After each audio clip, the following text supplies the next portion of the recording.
குடியதன் உருவுமை கொலமிகு கரியது வடிகொடு தன்னதடி வழிபடும் அவரிடர் கடி கணபதி வர அருளின் மிகக்குடைய வடிவினர் பயில் வழி வளமுறை இறையே.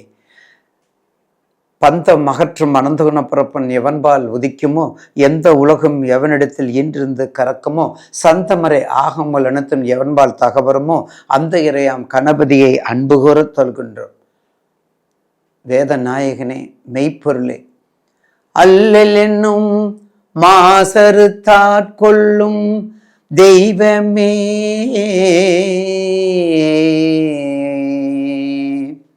அல்லல் என்னும் மாசறு தாட்கொள்ளும் தெய்வமே, அண்ணலே ஐயனே என் அப்பனே,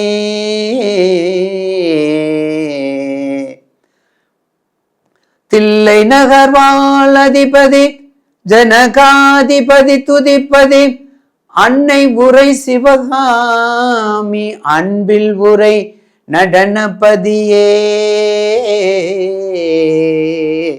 என் சுவாமி நடராஜனே,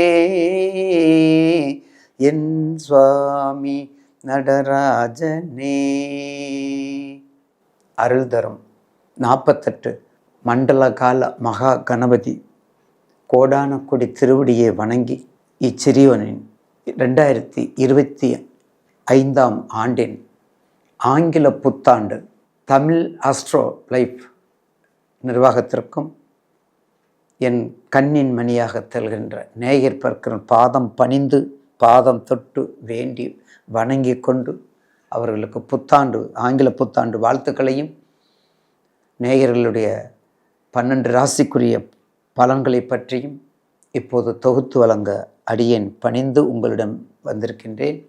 நேயர் பெருமக்களுக்கு இந்த ஆண்டு 1/1/2025 ஆண்டு ஒரு சிறப்பான ஆண்டாக இருப்பதற்கு என் நேயர் பெருக்களுடைய திருவடியை மீண்டும் வணங்கி, ஏன்னா நீங்கள் நல்லா இருக்கும் பொழுது தான் உங்களுக்கு திருப்தி இருக்கணும்.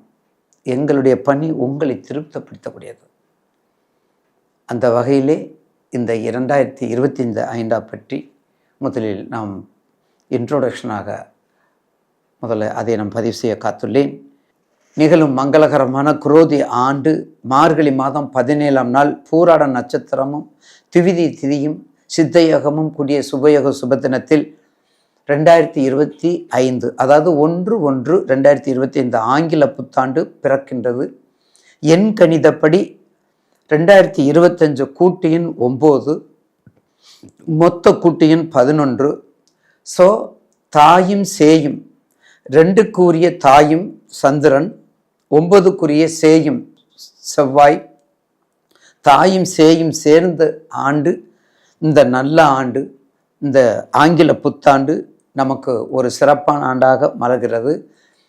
அந்த வகையிலே தாயும் சேயும் என்றால் ஒரு மனிதனை 10 மாதம் ஒரு குழந்தையை சுமந்து கணத்தில் இருந்து புல்லாகி பூடாகி புழு பூச்சி எல்லாம் ஓடி மறைந்து எல்லாத்துக்கும் பாதுகாப்பு கொடுத்து அவள் 10 மாதத்தில் ஒரு மகவை ஈன்றெடுக்கிறாள். அந்த மகவை ஈன்றெடுப்பதற்குரிய தாய் அந்த சேயை எவ்வாறு பராமரிக்க வேண்டும், பாதுகாக்க வேண்டும், அந்த வகையிலே தான் இந்த ஆண்டு நமக்கு கூட்டு எண்ணாகவும் அதற்குரிய ஆண்டாகவும் இருப்பது ஒரு மிகுந்த ஒரு எக்ஸ்ட்ரா போனஸ் கொடுக்கறது மாதிரி நமக்கு இந்த வருடம். அப்போ தாயும் சேயும் அப்படின்னா நம்ம என்ன செய்யணும்? முருகப்பெருமானையும் அன்னை உமையவள் அகிலாண்டேஸ்வரியும் முதலாக சென்னை அருகாமையில் மாங்காட்டில் தவம் இருக்கின்ற, ஊசி முனையில் தவம் இருக்கின்ற அன்னை காமாட்சி தேவியை பதம் பணிந்து அவளுடைய பாதத்தை பணிந்து திருவடி தாமரையை பணிந்து வணங்கி, அதற்கு அடுத்தாற்போல் காஞ்சிபுரத்துள்ள அன்னை என்ன சிவபெருமான் நீ இங்கே இருக்க வேண்டாம், நீ காஞ்சிபுரம் வந்துருங்கிறாரு. அந்த கதை எல்லாத்துக்கும் நேயர் பெருமக்கள் எல்லாத்துக்கும் தெரியும். காஞ்சிபுரம் தவம் இருக்கிறாரு. காஞ்சிபுரம் தவம் இருந்த பிறகுதான் செய்யார், அதுக்கு செய்யார்ல சேய் ஆறுன்னு அர்த்தம். சேயினா குழந்தை, அப்போ சேயினா மகன். தன் மகனாகிய முருகப்பெருமனை வேலை எய்து அந்த சேய் ஆறு, அந்த ஆறை உற்பத்தி செய்து அந்த தீர்த்தத்தினாலே சிவபெருமானை ஆவகனம் பண்ணி அங்கே அந்த தீர்த்தத்திலேயே அங்கே தவம் இருந்துக்கிறார் அன்னை உமையவள். ஒரு கார்த்திகை மார்கழியில் வரக்கூடிய அந்த பௌர்ணமி தேதி என்று அன்னை உமையவள் இடம்புரியாக அருகில் உள்ள அண்ணாமலை சென்று அதனுடைய கிரிவலத்தில் வந்து ஈசனோடு கலந்து நம்ம எல்லோருக்கும் அருள் கொடுக்கின்ற உங்களுக்கு தெரியும். அந்த வகையிலே தாய் சேய் என்பதன் சேய் சேய் என்று மருவி செய் ஆறு, செய் ஆறாக வந்திருக்கிறது. இந்த செய் ஆறு என்பது காஞ்சிபுரத்திற்கும் அருகிலே இருக்கின்றது, எல்லோருக்கும் தெரியும். அப்போ இது ஒரு பகுதி. இந்த தாயும் சேயும் இருக்கக்கூடிய திருத்தலங்கள் இன்னொரு முக்கியமான திருத்தலம். முருகப்பெருமான் சூரபத்மனை வதம் செய்வதற்கு செல்லும் பொழுது தன் தாயிடம் அவர் ஒரு வேல் வச்சிருப்பார். ஆனால் அவரும் ஒரு வேல் வேணும், சூரபத்மன் எதிர்ப்புக்கு அந்த வேல் பத்தாதுன்னு சொல்லி தன் தாயிடம் வந்து தன் தந்தையினுடைய பிரார்த்தனைப்படி, தன் தந்தையினுடைய கட்டளைப்படி தாயினுடைய வடிவத்தை வேலாக ஏற்று அங்கே பிரார்த்தனை செய்து அதை வைத்து கொண்டு திருச்செந்தூர் செல்கின்றார். திருச்சிலவாய் அந்த எந்த இடம் அப்படின்னா உங்களுக்கு அது சிக்கல், திருவாரூர் மாவட்டத்தோட சிக்கல்.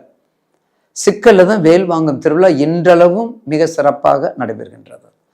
அந்த 10 நாள் சஷ்டி பூர்த்தி விரதம் இருக்கும் பொழுது 6 நாளில் முருகப்பெருமானுக்கு அந்த இதயம் உடம்புலாம் பார்த்தீங்கன்னா வேர்வை இயற்கையாகவே ஏர்வக்கும். குறுக்கள் அப்படியே தொடப்பாங்க, அப்படியே துடைக்கணும். இப்படி துடைக்க மாட்டாங்க, இப்படி வச்சு எடுப்பாங்க. இப்படி வச்சு எடுத்தோன்னே அப்படியே ஊற்றும், ஊற்றிலிருந்து ஒரு மாதிரி ஊற்றும். அப்படி இயற்கையாக இருக்கக்கூடிய முருகப்பெருமானுடைய அழகே நிறைந்துள்ள முருகப்பெருமானுடைய சிறப்பான திருத்தலம் சிக்கல். அந்த சிக்கல் இருக்கிற முருகப்பெருமானும் சரி, எண்கண்ணில் இருக்கிற முருகப்பெருமானும் சரி, எட்டுக்குடியில் இருக்கிற முருகப்பெருமானும் சரி, இந்த 3 முருகப்பெருமானுமே ஒரே ஸ்தபதி பிரதிஷ்டை பண்ணது. இது நேயர்களும் தெரிஞ்சுக்கிறணும். ஒரே பிரதிஷ்டைன்னா அப்போ எப்படி இருக்கும், அதனுடைய விக்கிரகங்களும் எப்படி இருக்கும், கிட்டத்தட்ட ஒரே மாடலில் ஒரே மாதிரியாக இருக்கும் அதனுடைய வடிவங்கள். அப்படி வச்சுருக்காங்க அந்த காலத்தில் உள்ள சக்கரவர்த்திகள். அந்த வகையிலே அப்போ ஏன் இதை நம்ம சொல்கிறோம், சுவாமிஜி ஏன் இதை சொல்ல வர்றோம்னா, இந்த ஆண்டு நமக்கு சந்திரனும் செவ்வாயும் சேர்ந்த ஆண்டு, அப்போ தாயும் சேயும் சேர்ந்த ஆண்டு, அப்போ குரு மங்களத்தை கொடுக்கக்கூடியது, அடுத்தது சந்திர மங்களத்தை கொடுக்கக்கூடியது. நமக்கு இந்த ஆண்டு சந்திர மங்களத்தோடு நமக்கு பிறக்கின்றது. எவ்வளவு சிறப்பு! அப்போ யார் வழிபடணும், அந்த புத்தாண்டு நேரத்தில் முருகப்பெருமானுடைய எல்லா திருக்கோவில் சென்று வழிபடுவது நன்று. அதே மாதிரி 108, 63, 36, 18, 9 இந்த மாதிரி கூட்டு எண் வரக்கூடிய பிறந்தவங்களுக்கு இந்த ஆண்டு சிறப்பாக இருக்கும்.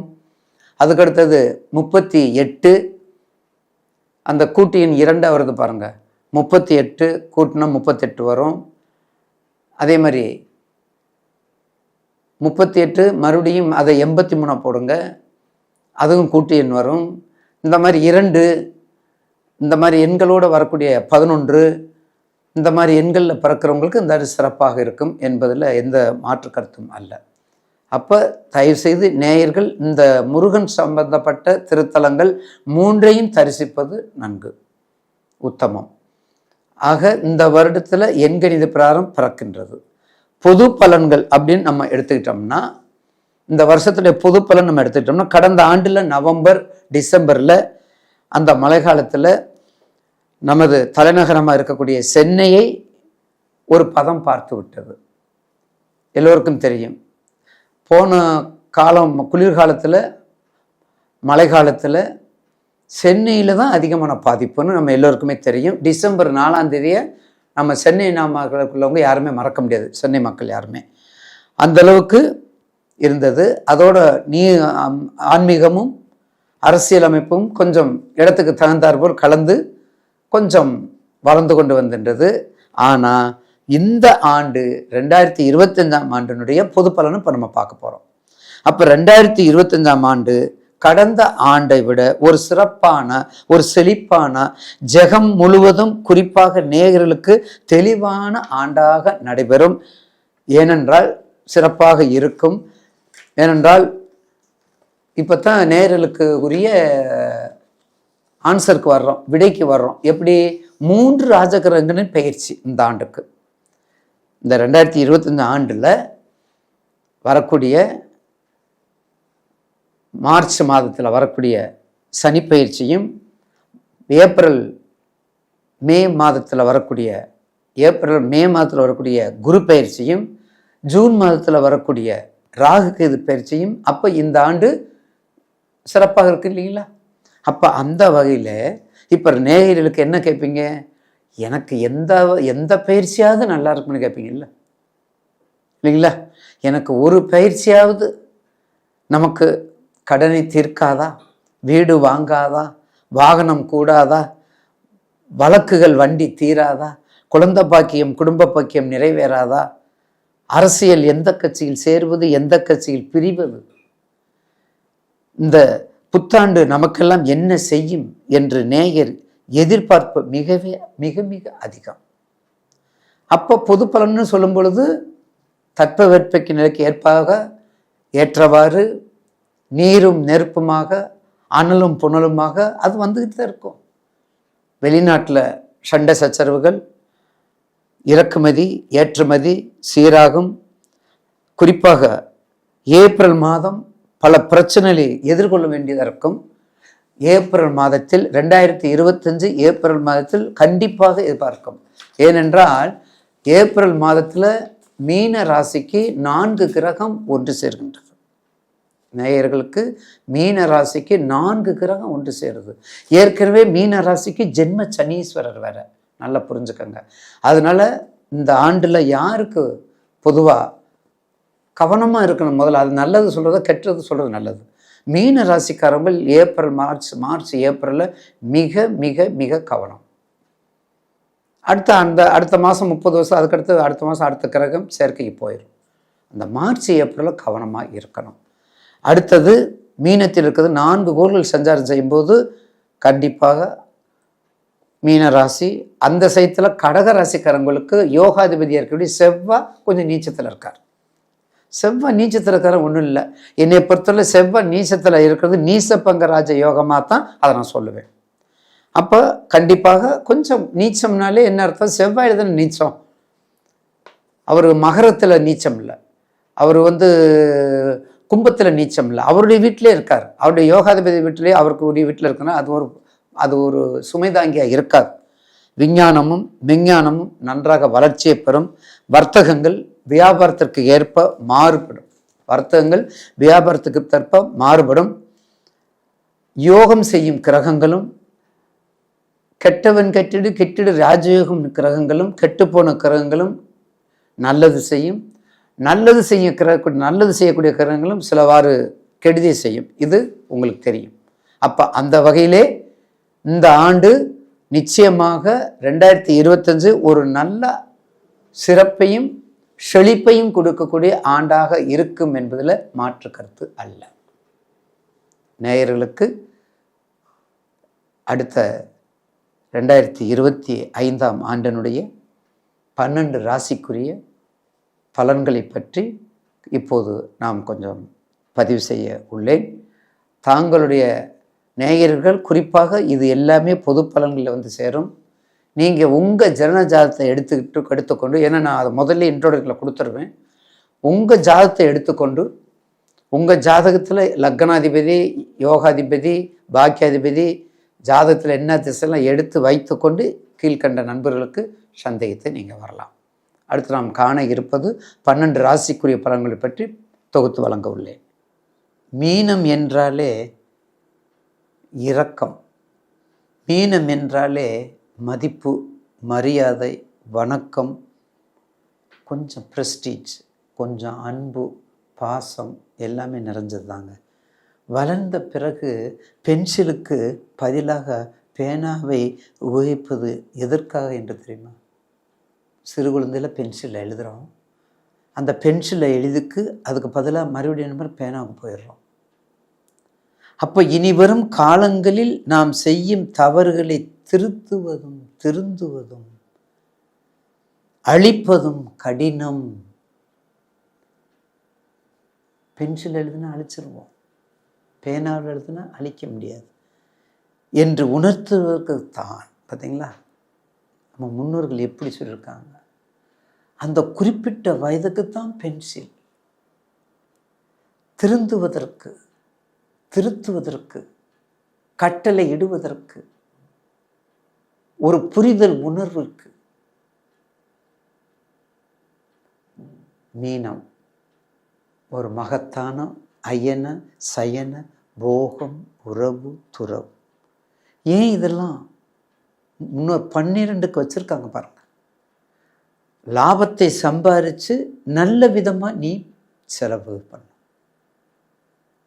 சேர்த்த பணத்தை சிக்கனமா வைத்து, யார் கையில கொடுக்கணும்? அம்மா கையில கொடுக்கணும். அந்த இடம்தான் மீனம். இன்னைக்கு உதவுது பார்த்தீங்களா? இன்னைக்கு மட்டும் இல்லைங்க, மே மாதம் உங்களுக்கு மார்ச் ஏப்ரல் மே மாதம் எப்படியெல்லாம் வருது பார்த்தீங்கன்னா 4 கிரகம் வருது. மார்ச்சில் சனீஸ்வரர் வந்துடுறாரு. சனீஸ்வரர் வரும்போது அங்கே சனீஸ்வரர் இருக்காரு, ஆல்ரெடி ராகு இருக்காரு, ஆல்ரெடி சூரியன் இருக்காரு, ஆல்ரெடி சுக்கிரன் இருக்காரு. பார்த்தீங்களா? அப்போ 4 கிரகம் உங்களை சுற்றி இருக்கும்போது நீங்கள் எப்படி இருக்கணும்? ஏற்கனவே 7.5 ஜென்மச்சனி. அப்போ அந்த நேரத்தில் சந்திர திசையில் சந்திர புத்தி, சந்திர திசையில் சனி புத்தி, சந்திர திசையில் கேது புத்தி, கேது திசையில் சந்திர புத்தி, சனி திசையில் சந்திர புத்தி, ராகு திசையில் சந்திர புத்தி, குரு திசையில் புதன் புத்தி, புதன் திசையில் குரு புத்தி, சூரிய திசையில் சுக்கிர புத்தி, சுக்கிர திசையில் சூரிய புத்தி. இந்த ரிலேஷன்ஷிப்பில் வரக்கூடிய நேயர்கள் எல்லாருமே மிக மிக மிக கவனம் அரிது. மிக மிக கவனம். இந்த வருஷத்தில் மே மாதத்தில் வரக்கூடிய கிரகங்களுடைய அமைப்பில் இந்த திசா புத்தி வரும் பொழுது மிக கவனமாக இருக்கணும். இதுதான் ரியல், இதுதான் உண்மை. 7.5 10 வயசு 12 வயசுக்காரன் படிக்க மாட்டான். ஹாஸ்டலில் சேர்த்து விடுங்க, ஒரு இல்லத்தில் சேர்த்து விடுங்க, நல்ல ஒரு நிர்வாகிட்ட கொடுங்க, ஒரு குருமார்கிட்ட சேர்ந்து படிக்க சொல்லுங்க. ஏன்னா வீட்டில் நம்ம சொல்கிறத கேட்க மாட்டாங்க. வெளியே போனால் கொஞ்சம் பயந்துக்கிட்டு ஒரு மரியாதையை வெளி உலகத்தையும் தெரிஞ்சுக்கிட்டு படிப்பாங்க. அதை விட இந்த காலத்தில் படிக்க வைக்கிறதும் கஷ்டம், படிக்கிறதும் கஷ்டம். மாணவனுக்கு கஷ்டம், அதை விட ஆசிரியருக்கு ரொம்ப கஷ்டம். இந்த காலத்தில் பள்ளிக்கூடத்திலிருந்து பல்கலைக்கழகம் வரையும், சாதாரண பள்ளிக்கூடத்திலிருந்து பல்கலைக்கழகம் வரையும் என்ன கஷ்டம்? படிக்க வைக்கிறதும் கஷ்டம், படிப்பு சொல்லி கொடுக்குறதும் கஷ்டம். 2 பேருமே ஆயுதங்கள் வச்சுட்டு இருக்காங்க. அந்த காலத்து ஆயுதமெல்லாம் வேற. பார்த்தீங்களா? கல்வி எவ்வளவு முக்கியம், கல்வி எவ்வளவு முக்கியம். 2 பெரியவர்கள், வணக்கத்துக்குரிய கி.அப்ப விஸ்வநாதர் ஐயா இருக்காங்க, ராதாகிருஷ்ணன் ஐயா இருக்காங்க, டாக்டர் ராதாகிருஷ்ணன் ஐயா இருக்காங்க. அப்போ எல்லாரும் இருக்காங்க. எல்லாரும் ஒரு இடத்துல மீட்டிங்கில் இருக்காங்க. ஒருத்தர் ஐயா அப்படின்ட்டு வர்றாங்க, என் பையன் படிக்கலையா, ரொம்ப கஷ்டப்படுறாயா அப்படிங்கிறாங்க. இல்லை படிக்கவே நல்லா படிப்பாக இருப்போம், எனக்கு மேலே இருக்குதுங்கிறாங்க. 2 பேரும் பிஇபி. வேற என்ன உங்கள் வீட்டில் இருக்குது? 2 ஆடு இருக்குது, 2 மாடு இருக்குது, 2 எருமை இருக்குது. 2 ஆடு இருக்குது, 2 மாடு இருக்குது, 2 எருமை இருக்குது. சுப்பா இங்கே வா. சரி, நான் போயிட்டு வர்றேன். சுப்பா இங்கே வா. என்ன சொன்னேன்? 2 ஆடு, 2 மாடு, 2 எருமை. கடைசி என்ன சொன்னேன்? 2 எருமை. அதை 2 சொல்லாத, நீ 3 சொல்லிக்க போ. எப்படி? நீ 2 சொல்லாத, 3 சொல்லிக்க போ. என்னென்ப ஏனை எழுத்தென்ப இவ்விரண்டும் கண்ணென்ப வாழும் உயிர். கற்க கசடற. ஒரு கல்வியை கற்கணும். எந்த அளவுக்கு? அழுக்கு நீங்க, சுத்தபத்தமாக இருக்கிறதுன்னு அர்த்தம் இல்லை. அதனுடைய பொருள் விளங்கணும். கற்க கசடர கற்கணும். கற்றபின் நிற்க அதற்கு தக. நீ எந்த அளவுக்கு படிக்கிறாய் அந்த வழிமுறைப்படுத்து, நன்னெறிப்படுத்து. இதுதான் முன்னோர்கள் நமக்கு வழிகாட்டிய இடம். மீனம் குரு, குரு பிரம்மா, குரு விஷ்ணு, குரு தேவா. அப்படிப்பட்ட மீன ராசிக்கு ஜென்மச்சனி மிக மிக கவனம். கெட்டவன் கெட்டில் கிட்டிடு ராஜயோகம் வந்தாலும் கெடுத்துரும். அப்ப கெட்டு போனவன் வந்தாலும் கெட்டு, நல்லவனும் கெடுத்துருவான். எதற்கு ஏற்ப? உங்க தசாபத்திக்கு ஏற்ப. உங்க தசாபத்திக்கு ஏற்பதான் இதெல்லாம் நடக்கும். அதுதான் முக்கியம். அதனால ஏழ்றங்கும் போது வயதை அகவை பார்த்து கொள்ளுங்கள். எந்த தொழிலையும் புதிதாக ஆரம்பிக்க வேண்டாம் தயவு செய்து. எந்த தொழிலும் புதிதாக ஆரம்பிக்க வேண்டாம். இருப்பதை கொண்டு சிறப்புடன் நடத்தி கொள்ளுங்கள். கருங்குவளை, வெள்ளருக்கு, அருகம்புல் மாலை, வன்னி இலை எல்லாம் போட்டு பிரார்த்தனை பண்ணுங்க. விநாயகருக்கு, காலபைரவருக்கு, ஆஞ்சநேயருக்கு எல்லாம் நீங்கள் போட்டு பிரார்த்தனை பண்ணுங்க. இதை பண்ண ஜென்மச்சனியாக இருக்கக்கூடியவங்களுக்கு எந்த பிரதிபலனும் இல்லாமல் அவங்களை கெடுக்கவே மாட்டார். ஜென்மச்சனியில் மீன ராசிக்கு அதனுடைய தாக்கங்கள் குறைவு. நல்லா தெரிஞ்சுக்கோங்க. கடகத்தில் அஷ்டமத்து சனி, அடுத்து சிம்மத்துக்கு வருது. அப்போ சிம்மத்துக்கு வரும்போது எல்லாரும் கேட்குறாங்க என்கிட்ட, கடகத்தை விட சிம்மத்துக்கு ரொம்ப கம்மி தானே சுவாமிஜின்னு. கம்மியாக அதிகமானு கேட்குறாங்க. நான் கம்மின்னு சொல்கிறேன், குறைவுன்னு சொல்கிறேன். அதுக்கு சில காரணங்கள் கேட்குறாங்க. நான் சொல்லிட்டேன். சந்தேகம் இருந்து நீங்கள் ஃபோன் பண்ணி கேளுங்க. அதே சமயத்தில் ஏழரை சனியில் கும்பத்துக்கு இருந்ததை விட இப்போ மீனத்துக்கு குறையும். மீனத்துக்கு வரும்போது அன்றைக்கு குறையும். ஏன்னா ஒரு வீட்டினுடைய அதிகாரம், ஒரு வீட்டினுடைய அந்த பாவங்கள், அந்த பாவகத்தினுடைய தலைவன், அந்த பாவத்தில் இருக்கக்கூடிய அந்த அவங்களுடைய இருக்கக்கூடிய பொசிஷன், கெப்பாசிட்டி, இதெல்லாம் ஆய்வு பண்ணத்தான் அந்த ஏழரை அதில் பார்க்கணும். இப்போ அது செவ்வாய் வீடு இல்லை. அது செவ்வாய் வீடு இல்லை. நல்லா தெரிஞ்சுக்கோங்க. அது செவ்வாய் வீடு. அடுத்துதான் செவ்வாய் வீட்டுக்கு போகிறாரு. அடுத்துதான் செவ்வாய் வீட்டுக்கு போகிறாரு. 25/2/27 மேலே தான் மேசத்துக்கு ஜென்மம். இப்போ மீனத்துக்கு அப்போ என்ன இருக்கணும்? அகலக்கால் வைக்காதீங்க. செய்கிற தொழிலை, ஃபைனான்ஸை விட்டுருங்க. உதவி பண்ணுங்க. அறக்கட்டளை, தொண்டு, கரும்பு, மஞ்சள், இந்த மாதிரி தொழிலை பண்ணுங்க. ஏகப்பட்ட நிறைய பேர் இருக்காங்க உதவி பண்ணுறதுக்குன்னு இருக்காங்க. அவங்களுக்கு நல்ல உதவி பண்ணுங்க. தர்ம தொழில் எடுத்துக்கோங்க. அரசியலுக்கு போங்க. ஒன்றும் செய்யாது. நீங்கள் பாட்டுக்கு புகுந்து விளையாடுங்க. 40 வயசுக்கு மேலவங்களாம் அரசியல் போங்க. ஜென்மச்சனியை பயப்பட வேண்டாம். லக்னம் மட்டும் கவனமாக பார்த்துக்கோங்க. லக்கணத்தை மட்டும் கவனமாக பார்த்துங்க. நீங்கள் பாட்டுக்கு புகுந்து விளையாடுங்க. கடக லக்கணம் தான் மீன ராசியாக இருந்தால் ஒன்றும் பயச்சல் இல்லை. கடக லக்கணத்து குரு தானே. உங்கள் லக்கணத்துக்கு அடுத்து வர 12க்கு வர போகிறார்ல. கடக லக்கணம்னா 12க்கு வர போகிறார்ல. சிம்ம லக்கணம் மீன ராசி அரசியல் போ. தனுசு லக்கணம் தனுசு ராசி மாதிரி ஆகி போயிடும். மீனமும் தனுசு ஒன்று தானே. அப்போ இப்படிலாம் செய்யும் பொழுது அரசியல் போகிறதுக்கான அரசியல், நிர்வாகத்திறமை, நேர்மை எல்லாத்துக்கும் போகிறதுக்கான வாய்ப்புகள் மிக மிக அதிகம். யாருக்கு? மீன ராசிக்கு. அப்போ அதில் யார் இருக்காங்க? பூரட்டாதி, உத்திரட்டாதி, ரேவதி. பூரட்டாதி, விசாகம். பூரட்டாதி நான் சொல்லிட்டேன், திருச்செந்தூர் தான் போகணும். அடுத்தது உத்திரட்டாதி.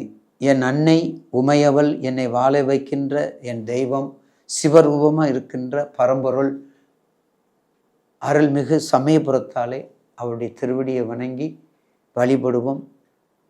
அவருடைய பிரார்த்தனையை வச்சோம்னா நிச்சயமாக நிறைவேற்றி கொடுப்பாள். அந்த பிரார்த்தனையில் நமக்கு பார்க்கக்கூடிய அந்த அபிஷேக நீர் மிகவும் சிறப்பு வாய்ந்தது, சக்தி வாய்ந்தது. சிறப்பு அல்ல, சக்தி வாய்ந்தது, அருள் தன்மை உடையது. உத்திரட்டாதிக்கு வேப்பம்பூ, அரசு வேம்பு, பிள்ளையார் வழிபாடு. இரட்டை பிள்ளையாராக இருக்கக்கூடிய இடத்துல கொஞ்சம் நல்ல வழிபாடு பண்ணுங்க. அடுத்தது ரேவதி, திருச்செங்கோடு, திருச்செங்காட்டாங்குடி, மீனாட்சி அம்மன் கோவில், இதெல்லாம் நீங்கள் சென்று வரலாம். திருச்செங்கோடு ரொம்ப அற்புதமான ஸ்தலம். அந்த இலுப்பை எண்ணெயை கொண்டு 16 சுற்றி 16 பிரதர்சனம் 16 விளக்கு ஏற்றி இலுப்பெண்ணெய் கொடுத்து, இறைவனுக்கு இலுப்பெண்ணெய் கொடுத்து அபிஷேகம் பண்ணி, பால் பன்னீர்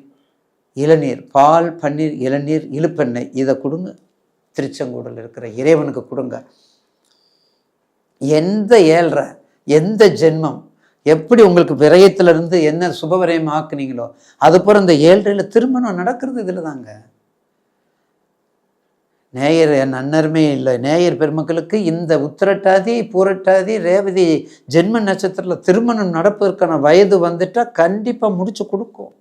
கும்பத்தில் முடிக்காத போகிற இப்போ மாட்டிக்கிறப்போம். இப்போ எல்லாமே ரேவதியில் முடிச்சு போயிடும், கம்ப்ளீட்டாக முடிச்சு போயிடும். ஏன்னா காலபுருஷனுக்கு 12 முடிச்சு கொடுக்கணும், இல்லைன்னா அது 12 இல்லை.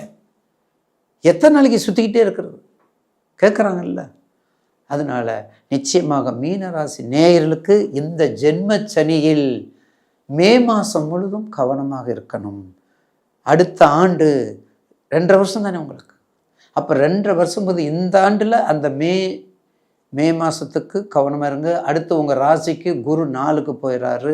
அப்போ 4க்கு போகும்போது சுகம், மதிப்பு, மரியாதை எல்லாத்தையும் கொடுப்பாரு. அப்போ குரு பயிற்சியும் உங்களுக்கு நல்லாயிருக்கும். அதை விட உங்கள் வீட்டில் உள்ள ராகு 12க்கு வந்துடுறார், உங்கள் ராசிக்கு 12க்கு வந்துடுறார். அப்போ 12க்கு வரும்போது கண்டிப்பாக நல்லதை கொடுப்பார். அப்போ கெட்டவன் நல்ல யோக பலனை கொடுக்குறாரு, யோக பலனில் கெட்ட பலனை கொடுக்குறான். அப்போ சனி பயிற்சி மட்டும் உங்களுக்கு ஜென்மத்தில் இருக்கார். அப்போ குரு பயிற்சியும் உங்களுக்கு 4 ராசிக்கு 4 இருக்கார். ராகு விட உங்களுக்கு சிறப்பு. அப்போ ராகு நல்லா இருக்கும் பொழுது நிச்சயமாக மீன ராசினியர்கள் கவலைப்பட வேண்டிய அவசியம் இல்லை, சிரமப்பட வேண்டிய அவசியம் இல்லை.